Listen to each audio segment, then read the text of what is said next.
Everyone, this is doctor Richa. आज हम snake bite के बारे में बात करेंगे। स्नेक बाइट आपको तब तक नहीं होगी जब तक आप स्नेक के साथ छेड़खानी ना करो और उसको प्रोवोक ना करो। इसलिए स्नेक बाइट उन लोगों में ज्यादा कॉमन है जो स्नेक के हाई प्रोबेबिलिटी एरियाज में है, जैसे फार्मर्स, कंस्ट्रक्शन वर्कर्स, लेबरर्स। अगर आप हाइकिंग और ट्रैकिंग के लिए जाते हैं तो भी स्नेक बाइट का रिस्क होता है।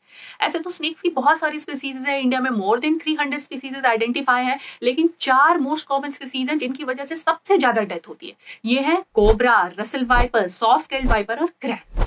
वैसे तो स्नेक छेड़छाड़ करने पर ही काटता है, लेकिन क्रैट एक ऐसा स्नेक है जो आज सोते हुए इंसान को काट जाता है। जो लोग जमीन पे सोते हैं, जो कंस्ट्रक्शन वर्कर्स होते हैं, उनमें क्रैट के काटने की बड़ी हाई पॉसिबिलिटी होती है और ये काट के चला जाएगा और ये अपने लोकल साइट पे कोई मार्क, ब्लीडिंग, पेन भी नहीं छोड़ता है।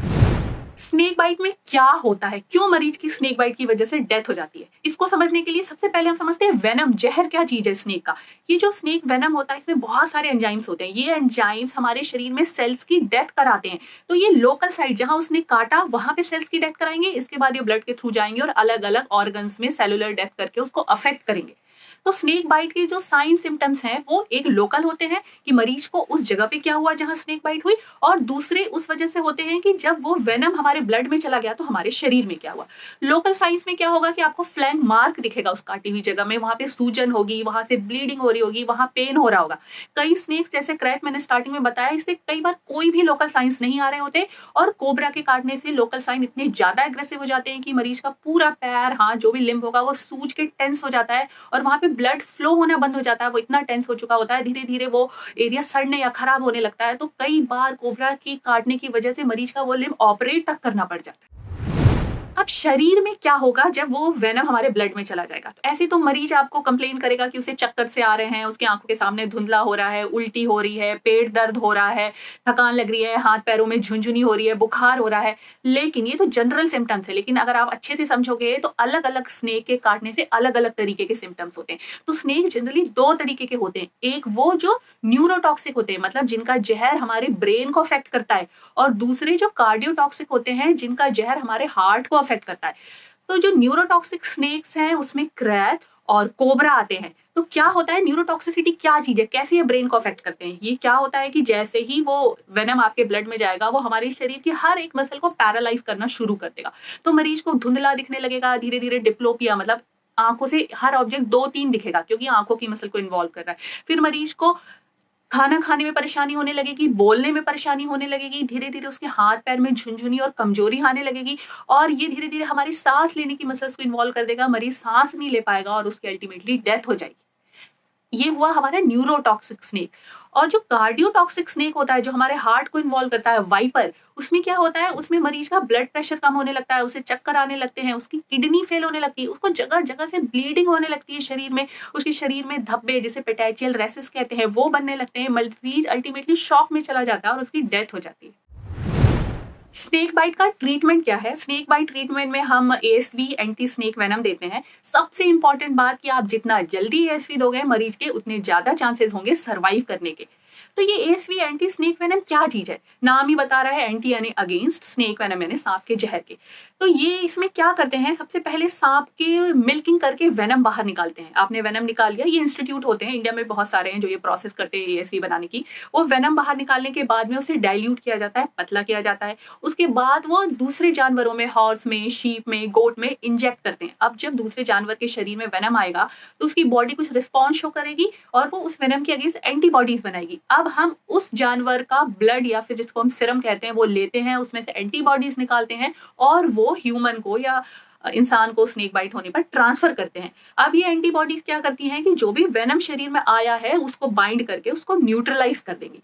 तो जितना जल्दी आप मरीज को एंटी स्नेक वेनम दोगे उतना जल्दी वो वेनम सांप का न्यूट्रलाइज हो जाएगा और उतना कम असर मरीज को आएगा।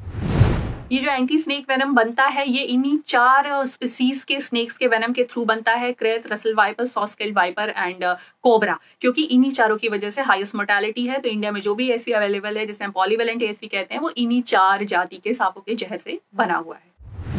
ये तो रही है एंटी स्नेक वेनम की बात, लेकिन अगर मरीज को ऑलरेडी टॉक्सिन का इफेक्ट आ गया है और उसके बाद वो हॉस्पिटल आता है तो कैसे ट्रीटमेंट होता है। अगर मरीज को जो भी सिम्टम्स आ रहे होंगे इसके अकॉर्डिंग ट्रीटमेंट होता है। अगर मरीज को पैरालिसिस होने लगा, उसको सांस लेने में दिक्कत होने लगी तो वेंटिलेटर सपोर्ट में रखा जाता है। अगर मरीज के शरीर में ब्लीडिंग होने लगी तो ब्लीडिंग को रोकने की कोशिश की जाती है। अगर बीपी कम हो रहा है तो बीपी बढ़ाने की दवाइयां दी जाती हैं। अगर मरीज शॉक में जा रहा है तो उसके ऑर्गन सपोर्ट दिए जाते हैं। और ये सारा सिस्टम तब तक कंटिन्यू रखते हैं, सारा सपोर्ट सिस्टम, जब तक कि मरीज के शरीर में टॉक्सिन का इफेक्ट चला ना जाए।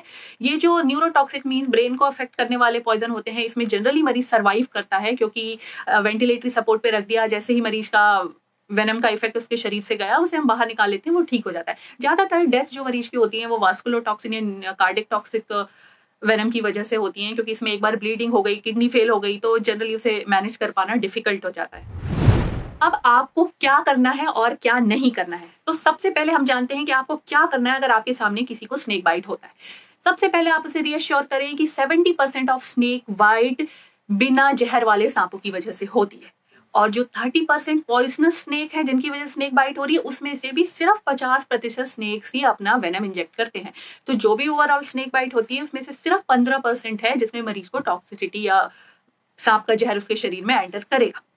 उसके बाद आपको मरीज को तुरंत इमोबाइल कर देना है। आप तुरंत उसे लिटा दें और जिस भी लिम्ब में सांप ने काटा है उस लिम्ब को इमोबाइल कर दें with the help of a splint. Splint क्या होती है? कोई भी लकड़ी या फिर कोई भी हार्ड ऑब्जेक्ट लेकर के उस लिम्ब को रस्सी से बांध दें ताकि वो लिम्ब बिल्कुल मूव ना करे, जैसा कि हम फ्रैक्चर होने पर अपनी हड्डी के साथ करते हैं, प्लास्टर लगा के उसको बिल्कुल इमोबाइल कर देते हैं। ऐसा ही आपको करना है, मरीज को बिल्कुल सीधा लेटा देना है और तुरंत हॉस्पिटल लाएं, क्योंकि आप जितना जल्दी एएसवी दिलाओगे मरीज को उतना ज्यादा उसके सर्वाइवल के चांसेस हाई होंगे। ये जानना बहुत ज्यादा जरूरी है कि हमें क्या नहीं करना है। फर्स्ट, कि मरीज को किसी भी ऑल्टरनेटिव ट्रीटमेंट, झाड़ फूक, ओझा यहाँ कहीं नहीं लेकर के जाना है, इससे कोई हेल्प नहीं होती है। सेकेंड, हमें बिल्कुल टाइम वेस्ट नहीं करना है, तुरंत हॉस्पिटल के लिए रश करना है। मरीज को चलने नहीं देना है, मरीज को मोबाइल नहीं करना है, उसे भागने नहीं देना है, उसे बिल्कुल स्ट्रिक्ट मोबाइल करिए।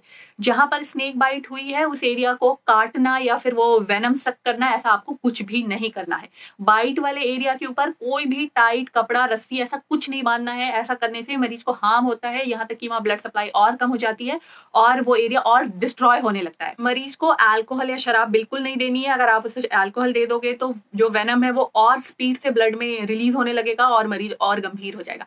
सांप की क्या जाति है, कौन सी स्पीसीज है, ये आइडेंटिफाई करने की आपको कोई जरूरत नहीं है, क्योंकि जो एएसवी एंटी स्नेक वेनम होता है वो ऑलरेडी 4 प्रजाति के स्नेक्स जो हमने पहले ही बताए जिनसे सबसे ज्यादा डेथ का रिस्क होता है वो उनसे बनती है। तो वो ऑलरेडी कई स्पीसीज कवर कर रहा है, तो इससे कोई फर्क नहीं पड़ता कि कौन सी स्पीसीज के सांप ने काटा है, क्योंकि हमारे हेल्थ सेक्टर में आपको जो भी एएसवी मिलेगा वो इन्हीं 4 स्पीसीज का मिलेगा। आप बच कैसे सकते हैं स्नेक बाइट से? 2-4 बहुत सिंपल सी चीजें हैं जिनको फॉलो करने से हम बहुत सारा स्नेक बाइट अवॉइड करते हैं। जो लोग डायरेक्टली जमीन पे नीचे सोते हैं वो एक सिंपल मच्छरदानी का यूज करें। आपने किन्हीं को सोते देखा है आपके आसपास, उन्हें बताएं कि कुछ सिंपल मॉस्किटो नेट लगाएं जिससे स्नेक उनके बेड तक नहीं पहुंचेगा। बिस्तर में सोना प्रेफर करें। अगर आप बाहर आउटिंग या ट्रैकिंग के लिए जाते हैं तो कोशिश करें कि आप लॉन्ग बूट्स पहने ताकि बाइट ना हो, या फिर सिंपल एक लकड़ी या स्टिक लेकर के आप जहाँ चल रहे हैं उसके आगे आप टैप करते हुए चले ताकि अगर वहां कोई स्नेक है तो वो ऑलरेडी वहां से हट जाए।